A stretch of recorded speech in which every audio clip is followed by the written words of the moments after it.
जय श्री कृष्णा। स्वागत आपका मेरे यूट्यूब चैनल में। और आज हम बात करेंगे कि आपके घर का जो एंट्रेंस होता है ना?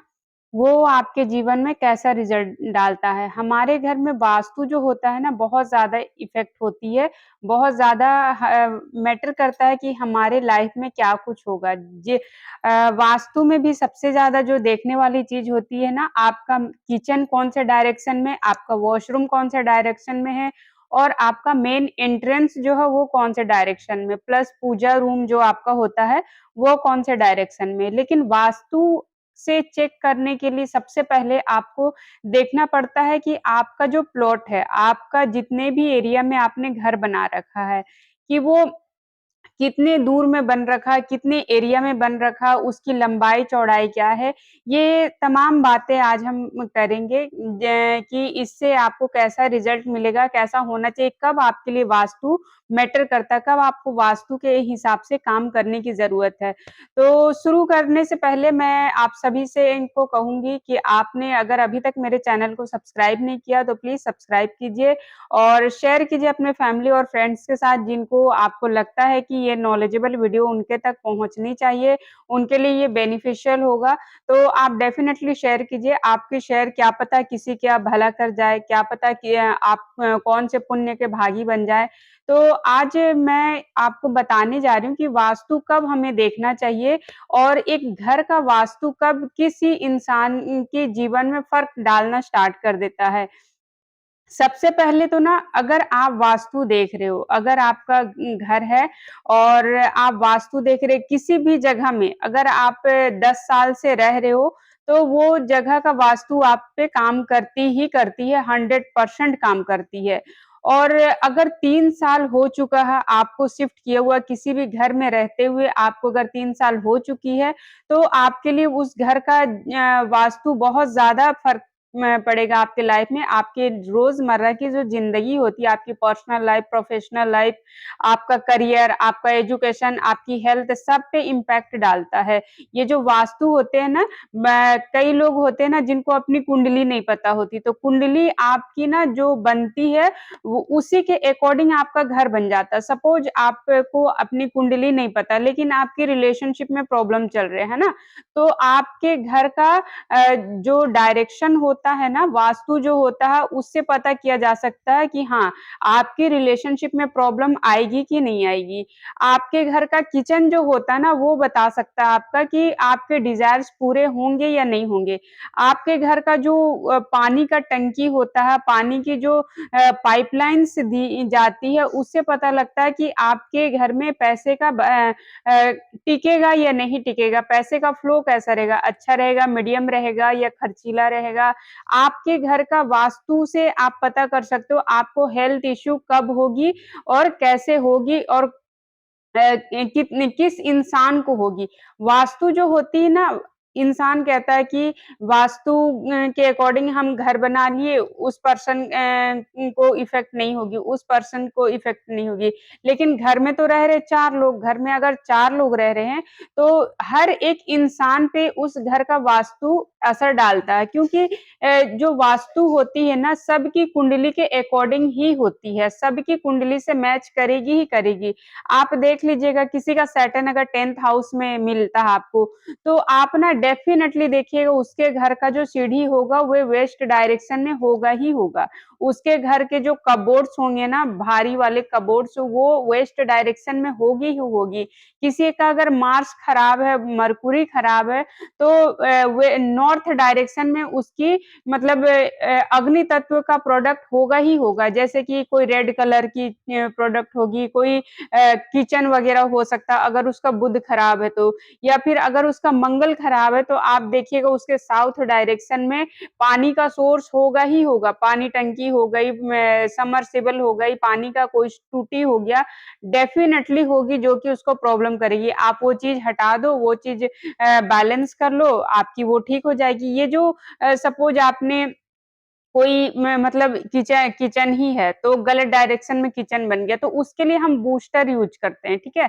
उसके लिए कुछ स्टोन्स, क्रिस्टल्स ऐसे होते हैं जिनकी हेल्प से, कुछ कलर्स ऐसे होते हैं जिनके हेल्प से हम वो काम को कर सकते हैं। या किसी का गलत डायरेक्शन में पानी टंकी रखा है, तो ये सारी चीज़ें ना टोटली मतलब किसी के घर को एनालाइज़ करने के बाद हम कोई भी प्रॉब्लम कब आएगी, कैसे आएगी और हर एक पर्सन जो होता है आपके घर का 4 पर्सन, हर एक की कुंडली के अकॉर्डिंग ही उसके घर का वातावरण होता है, उसके घर का सपोज़ आपकी ज़िंदगी में ना मतलब करियर में प्रॉब्लम आने वाली, तो जो सैटर्न का एनिमी होते हैं ना वो मार्स होते हैं, तो मार्स का कोई ना कोई प्रोडक्ट जाके उस टाइम पीरियड में वेस्ट डायरेक्शन में इकट्ठा हो जाए, किसी न किसी तरीके से आप ही जाके रखाओगे। जैसे मार्स का रेड कलर हो गया, रेड कलर की कोई पेंटिंग ही जाके उस टाइम पीरियड में आप टांग दोगे, जिससे कि वो वास्तु दोष स्टार्ट हो जाती है।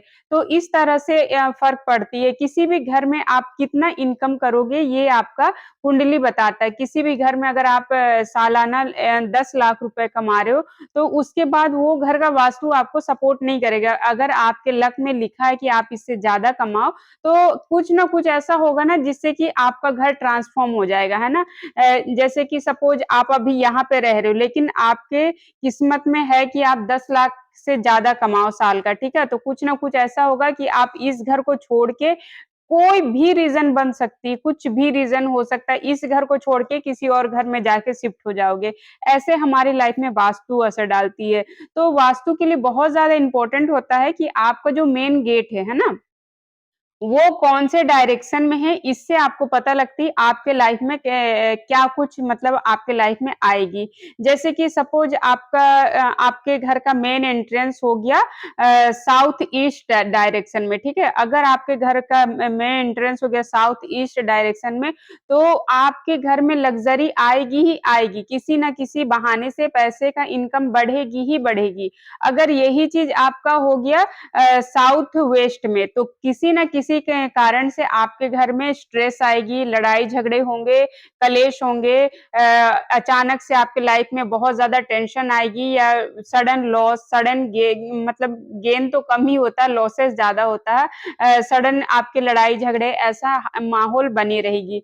अगर आपका मेन गेट सपोज़ आपका आ गया नॉर्थ ईस्ट में, तो भी आपके लाइफ में हर्डल, स्ट्रेस, मिसकम्युनिकेशन, आपके बड़े बुजुर्गों से आपका ना बनना, आपके टीचर अच्छा ना मिलना, आपको अच्छे गुरु, अच्छे टीचर की गाइडेंस नहीं मिलना, आपके घर में पूजा-पाठ ना होना, पूजा-पाठ हो तो लगे ना, ये सब प्रॉब्लम आती ही आती है, जिस वजह से मल्टीपल प्रॉब्लम होती है।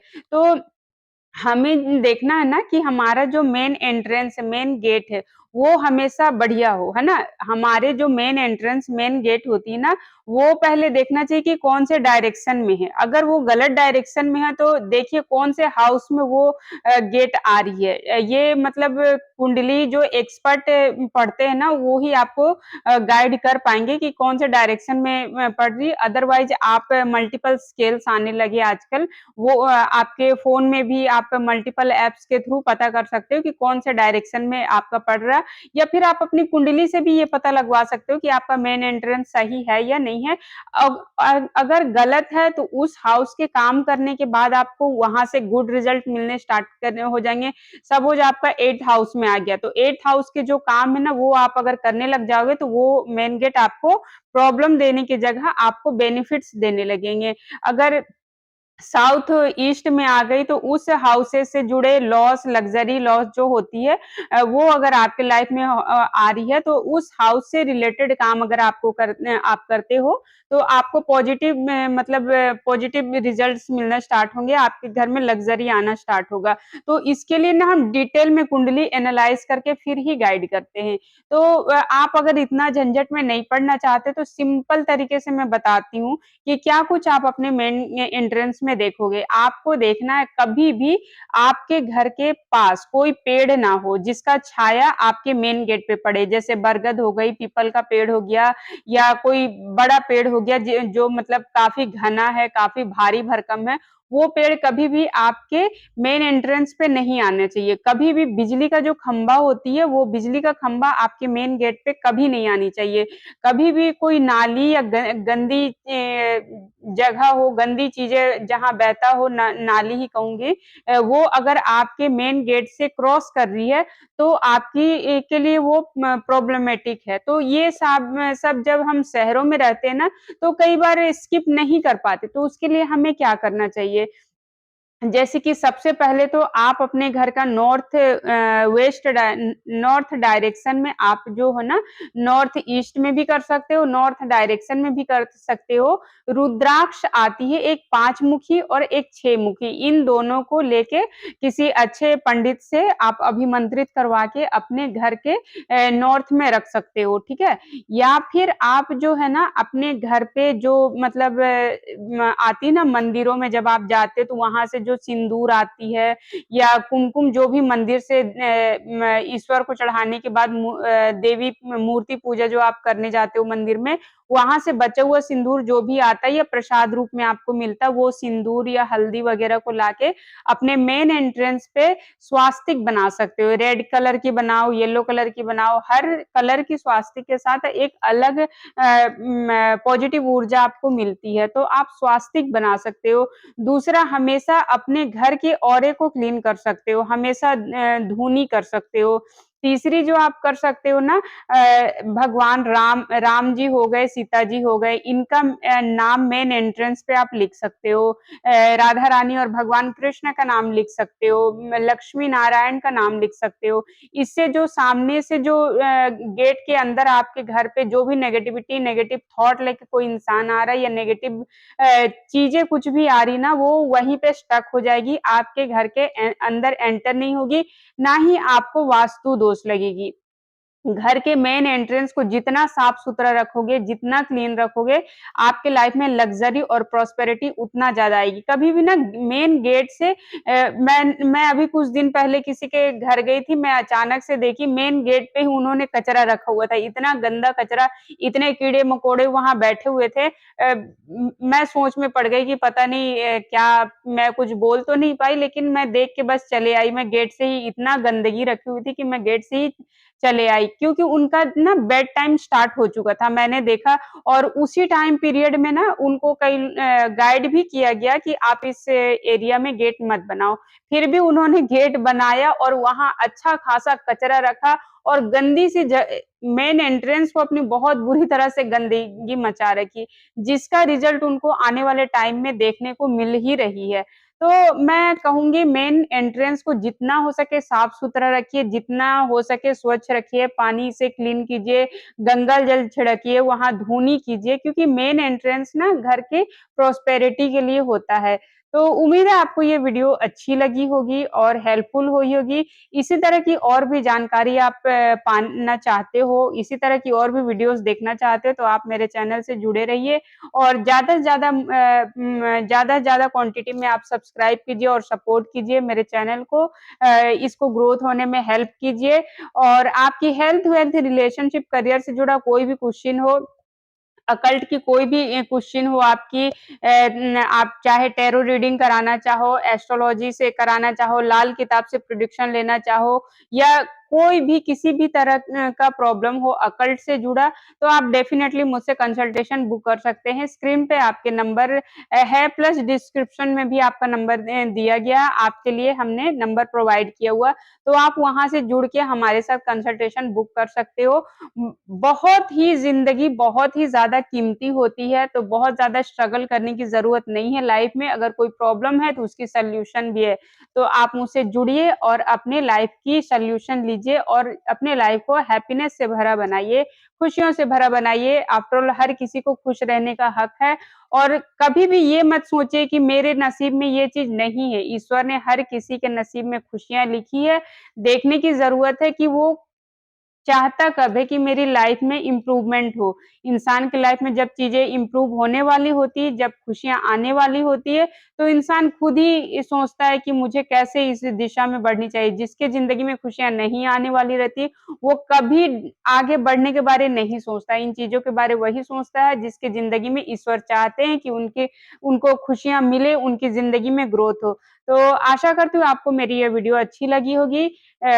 आप सपोर्ट कीजिए और थैंक यू सो मच मेरे वीडियोज़ को यहाँ देखने के लिए। अभी के लिए इतना ही। Thank you so much.